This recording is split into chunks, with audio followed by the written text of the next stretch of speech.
신나는 시사 토크쇼 오태훈의 시사본부. 네, KBS 1라디오 오태훈의 시사본부. 매주 수요일에는 전문성과 현장성이 살아있는 고품격 하이 퀄리티 범죄 수사 토크를 지향하는 아는 경찰이 있습니다. 김복준 한국범죄학연구소 연구위원, 배상훈 서울디지털대 경찰학과 교수 두 분과 함께합니다. 어서 오십시오. 네, 안녕하세요. 예. 저희가 이 아이템을 다룰까? 이거 다뤄야 되나? 고민을 좀 많이 했었어요. 뭐 실족사다, 뭐 어쩌다, 뭐 그리고 곧 발견될 수도 있지 않을까 싶었는데 오늘 아침까지도 계속 실종 상태여서 두 분과 이걸 다뤄야 되겠습니다라고 말씀을 드렸고 두 분이 오시면서 계속 여러 가지 살펴보셨는데 조금 전에 실종 여성으로 추정되는 시신이 발견됐다는 속보가 떴습니다. 실종 여성과 유사한 목걸이를 하고 있었고 뭐 이렇게 얘기가 나오던데 해당 여성일 가능성에 대해서는 두 분 어떻게 보시는지. 일단은 착용하고 있는 목걸이가 아마 이제 실종 여성과 같은 동일한 걸로 보이는 것 같고요. 그다음에 이제 뭐 다른 건 몰라도 뭐 부패가 진행됐을지 모르지만 일단 신장이 한 155cm 정도밖에 안 되거든요. 네. 크지 않은 키이기 때문에 신장이라든지 또 그분의 체격, 그다음에 이제 뭐 얼굴형, 뭐 이런 거 등등으로 이제 보고 또 신체 특징을 또 볼 수 있어요. 가족을 통해서.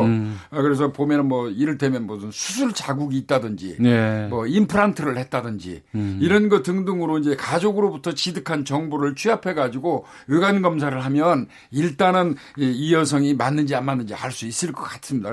결국 뭐 나중에는 이제 정밀감식으로 결정을 해야 되겠지만요. 예전 같은 경우는 이런 경우는 사실은 이런 스마트폰이나 아니면 이런 기기가 없었기 때문에 시간이 좀 걸렸는데 요새 같은 경우는 뭐 금방 사진으로 전송해갖고 가족한테 확인하는 부분이 있기 때문에 그렇게 오래 걸리지 않았을 것이고 실제로 이제 이렇게 뭐 흔히 말하는 뭐 중국 쪽에서 떠내려오는 시체라든가 아니면 뭐 육지에 나가는 시체 이런 게 그렇게 많을 때가 있고 그렇지 않을 때가 있습니다. 그러면 지금 같은 경우는 사실은 거의 그분이 맞다고 보는 것이 맞을 것 같습니다. 왜냐하면 뭐 다른 실종 이런 부분이 없었다고 보면은. 예. 지금 경찰에서 그 시신에서 나온 목걸이 장신구 또 문신 모양 등을 종합한 검시를 통해서 최씨임을 실종자가 맞다는 것을 확인했다는 그런 좀 뉴스도 나오고 있는데요. 근데 이게 세화포구라는 곳이 이제 함덕해수욕장 옆쪽에 있는 그러니까 제주도의 북쪽 동쪽이거든요. 그렇습니다. 그쪽에서 실종되셨는데 이게 시신이 발견된 부분은 남쪽에서 서쪽인 가파도 해역 쪽에서 발견이 됐어요. 그러니까 이제 여기 위치 지금 사체가 발견된 가파도 해역이라고 하면 일반적으로 이제 모슬포항에서 이 마라도를 가지 않습니까? 그렇죠. 그 마라도하고 모슬포항 그 중간에 있는 섬이 가파도예요. 그 정보리밭으로 유명하죠. 그렇다면 그 위치를 따져보면 그 함덕해수욕장 옆에 있는 세화항하고 완전 정반대의 거리란 말이죠. 그렇습니다. 자동차로 2시간 한 30분 거리, 한 90km 가까이 떨어져 있는 이 거리라는 것이죠. 이 부분이 이제 정반대편 해역에서 이 여성의 이제 확인됐다고 했지 않습니까? 시신이 발견됐다면 이거는 사건으로 볼 수밖에 현재는 없겠네요. 네, 기본적으로 왜냐하면 우리가 조류라든가 아니면 여러 가지를 판단해 봤을 때 갈 수 있는 데가 있고 가지 못하는 데가 있습니다. 그러니까 뭐 자연적으로 어떤 물건을 바다에 던져놨을 때 그것이 갈 수 있는 그 계절과 시간과 이런 뭐 것들이 있습니다.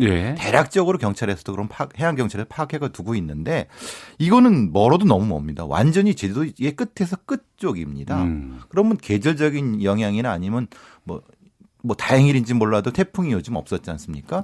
그러면 그런 요인이 없다고 보면 이건 뭐 조류에 의해서 떠내려가는 게 사실 이건 불가능하다면 이것은 교수님 말씀대로 이건 사건이 될 수 있는 거죠. 그 얘기는 우리가 그 여러 언론에서 실족사가 아닐까라고 추측했던 것은 맞지 않을 가능성이 상당히 높다.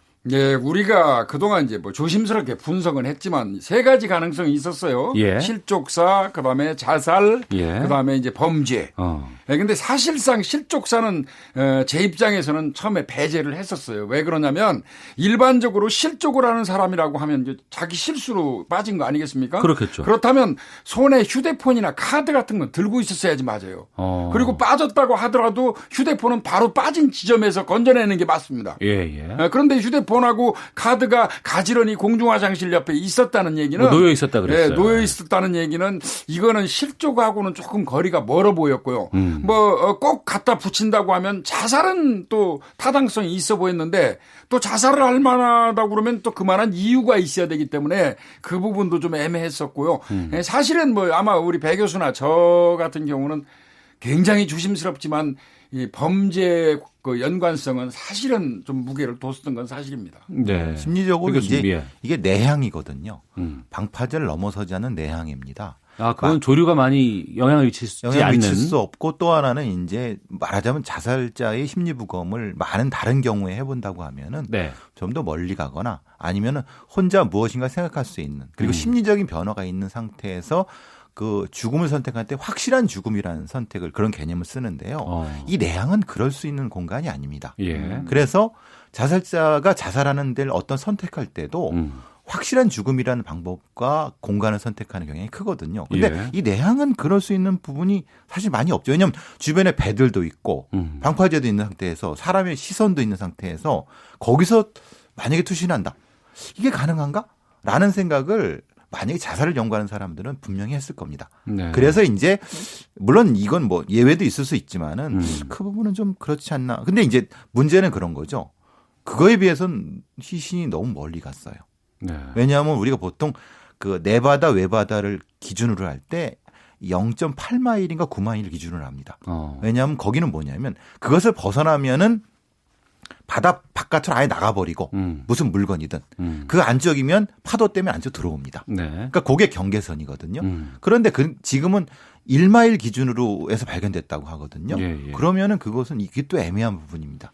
이 사실상 이 세화항 자체가 매립항이에요. 네네. 그렇기 때문에 거기에서 물론 뭐 조류 그 유속이라든지 조류를 시뮬레이션 경찰이 당연히 했을 겁니다. 예. 했겠지만 그렇다고 하더라도 이거 매립한 내항에서는요 떠밀려 나갈 수가 없어요. 저런 거리까지. 안쪽에서 만약에 실족사나 자살 같으면 그 안쪽에서 6, 7일 지났잖아요. 수색하는 과정에서 당연히 발견이 됐었어야지 맞거든요. 그런데 이제 그 부분이 발견이 안 됐다는 거, 그다음에 너무나 먼 바다에서 이분이 발견됐다는 거, 이거는 이제 현재로서는 실족이라든지 자살 쪽으로는 무게를 두기가 사실상 어렵습니다. 그러니까 물리적으로 어떤 힘이나 누군가에 의해서 옮겨졌을 가능성, 그렇게밖에 볼 수 없어요. 아니면 뭐 배로 인해 가서 그쪽 바다에서 그렇지 않으면요 제주도는 잘 아시다시피 그 외곽을 통해서 일주도로가 있어요. 예, 맞습니다. 누군가 무슨 만약에 범행을 했다면 일주도를 통해서 해안을 타고 가면서 유기했을 가능성도 충분히 있을 수 있죠. 예, 심리적으로는 이게 가장 먼 곳입니다. 예. 왜냐하면 그렇죠. 지도를 잘 보시면 세아포구에서 가파도는 정반대입니다. 그렇죠. 그러니까 예. 이런 딱 대각선이에요. 예. 예. 그러면 깊은 곳이에요. 그렇죠. 이쪽이 발견된 곳이. 만약에 어떤 사람이 이건 추정입니다만 어떤 사람이 그런 생각을 했을 때는 가장 먼 곳을 갑니다. 근데 제주도는 가장 먼 곳이 거기거든요. 예.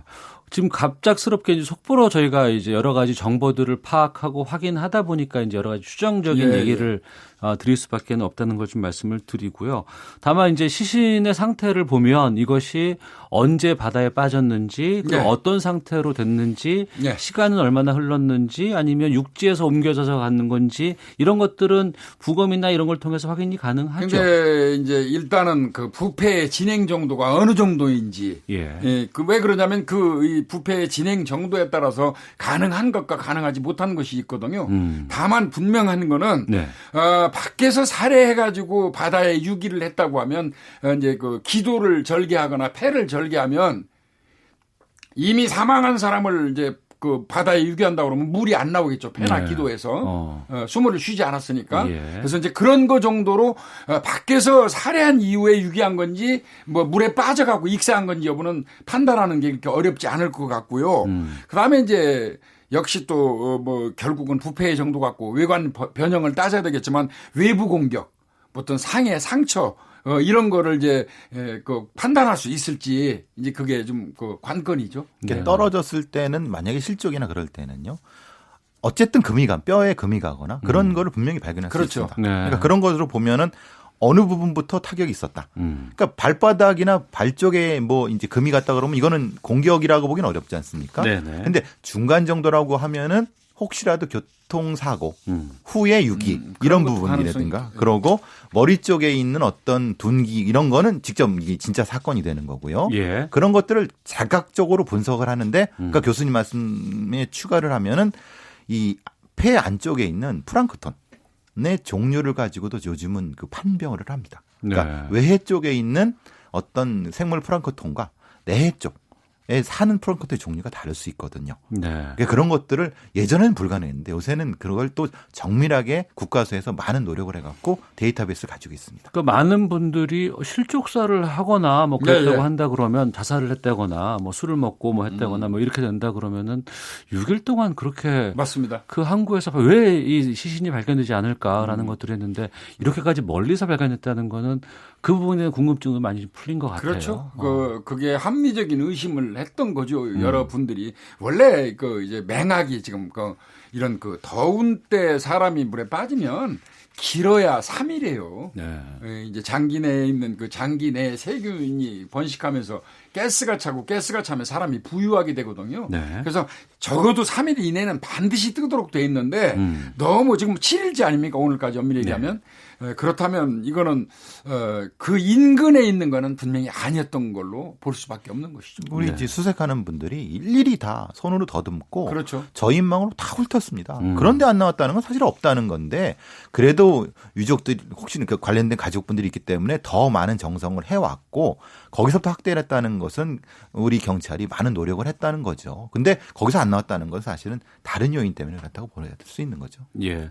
한국범죄연구소 김복중 연구위원 또 배상훈 서울디지털대 경찰학과 교수와 함께 제주 30대 여성 실종 사건에 대한 이야기 나누고 있습니다. 조금 전에 시신 발견됐다는 속보를 전해드렸고요. 이전에 이제 저희가 여러 가지 정황으로 이제 나왔던 얘기들 실종 당시 상황에서 보면은 편의점 CCTV가 공개가 됐습니다. 그렇죠. 4일째인가 공개 전환되면서 오랜 현장 경력으로 비춰봤을 때 그 CCTV의 그 모습을 보고서 어떤 느낌 드셨는지? 저는 그 얼굴 그 물건을 사가지고 서 있는 얼굴을 보면서 가장 제가 주목했던 거는 저 사람이 술에 취했는지 여부를 그 관심 있게 봤어요. 아무래도 술에 취한 사람하고 취하지 않은 사람의 그 사건이 만약에 있다고 생각하면 접근하는 방식이 달라지기 때문에 그렇습니다. 근데 그분 술 많이 안 취했어요.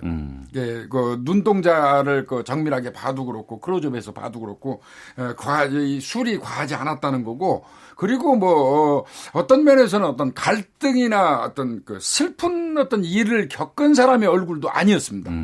그냥 일상에서 크게 벗어나지 않는 일반 가정주부가 그 마트에 가서 물건 사는 그 형태 그대로였거든요. 그래서 그분의 얼굴을 보면서 특이한 점은 사실상 느끼지 못했어요. 행동적으로는 약간씩 그 남는 지점이 있습니다. 그러니까 남는 지점? 이렇게 하다가 약간씩 머무는 시선이 머물면 무슨 고민이 있다, 생각이 있다는 걸 알 수가 있거든요.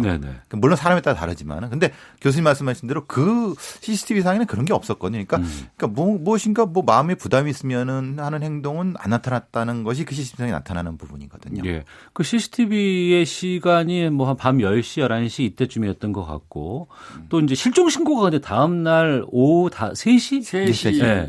이렇게 좀 차이가 난다 그래서 사람들이 왜 이게 차이가 날까를 궁금증을 많이 토로하곤 하던데. 예, 이게 사실상 이분이 마지막으로 그 마트 CCTV에 비추인 게 10월 25일 날 밤 11시 05분경이에요. 그리고 물건을 사고 나가 가지고 밤 11시 38분경에 그러니까 물건 사 가지고 나가서 한 33분 이후죠. 38분경에 언니한테 전화를 하는 그 통화 기록이 있어요. 물론 통화가 되지는 않았지만 그러면 적어도 그 시간대까지는 생존 반응이 있었다고 보는 것이죠. 그 이후에 그러니까 밤 11시 38분 이후에 물론 남편은 00시 10분경에 아내가 없는 걸 알았다고 하니까 그건 변론으로 하더라도 우리가 지금 현재 딱 판단할 수 있는 거는 33분간이에요. 네. 33분간은 명백히 이 사람은 살아 있었던 거고 38분 이후 밤 11시 38분 이후에 이제 이 사람의 행적이 이제 나오지 않는 것이죠. 네.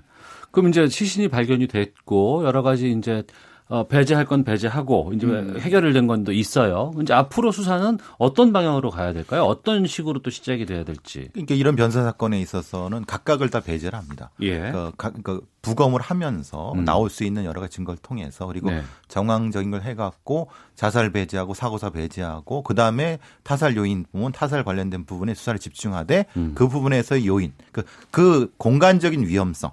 네. 그리고 시간적인 위험성까지 포함하고 혹시라도 이제 다른 요인 나타날 수 있는 부분이 있지 않습니까? 말하자면 CCTV의 부분 이런 걸 통해서 재구성을 하는 거죠. 예. 특히 이제 지금 이 바다와 관련된 부분이기 때문에 혹시 모르는 조류 이동 그리고 몸에 남아 있는 여러 가지 다른 증거들을 통해서 혹시라도 이제 외해 쪽으로 유기된 상태에서 어느 쪽에서 그 시간에 발견되는 것이 맞는가라고 하면 만약에 네. 어디서 인위적으로 유기가 됐을 때 그 장소적인 걸 찾게 되면은 사건은 확실히 풀릴 수 있는 거죠. 네. 일단은요, 조류 시뮬레이션은 여전히 가능성을 두고 봐야 되고요. 우리가 예측하지 못하는 자연현상으로 사람이 떠내려갈 수는 있기 때문에 네. 그것도 배제해서는 안 되는데 일단 저는 그게 순서가 이렇게 될 것 같아요. 일단 정밀부검을 해가지고 자타살이라든지 직접 사인에 이른 경위 이런 것 등등을 먼저 파악을 하고 네. 그다음에 그 주변을 지나가던 차를 전부 찾아야 돼요. 차를. 예. 왜 그러냐면 요즘에는 블랙박스가 다 달려 있거든요. 그렇죠. 그래서 네. 그 주변을 지나가던 분들의 어떤 차를 좀 찾고 그다음에 그 인근에는 상시적으로 낚시꾼이 있었다고 그래요. 아, 상시적으로 출입하는 낚시꾼들. 그 낚시꾼들이라든지 이런 주변 목격자를 열심히 찾아야 될 것 같고요. 예. 그리고 해안도로라든지 거기에서 지금 발견된 그 모슬포항 그 인근까지 이어지는 도로의 어떤 동선망 CCTV를 전부 분석할 필요가 있다고 생각합니다. 예, 그렇게 해보는 게 이제 이 사건 해결하는 열쇠가 되지 않을까 싶습니다. 형사들이 눈이 많이 아플 겁니다. 죽을 겁니다 아마 이거. 왜냐하면 그 많은 아이고. 지금 또 이제 여행객들 많이 왔는데 예, 일일이 예. 다 그걸 찾고 각각의 그 자동차에 있는 블랙박스를 다 그 시간대를 그 시간대도 아니죠. 사실은 며칠 거를 다 두져야 되기 때문에. 그러네요. 6일 동안 실종된 상황이었기 때문에.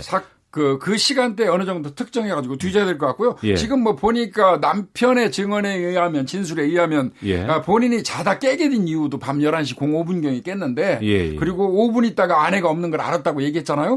그랬는데 그때 왜 깼냐면 본인이 그 포구 안쪽에 카라반을 세워놨잖아요. 캠핑카를. 네. 근데 캠핑카하고 이어지는 이동식 그 발전기가 있는데 그거를 구형 코란도가 와서 쿵 치는 바람에 깼다고 그래요.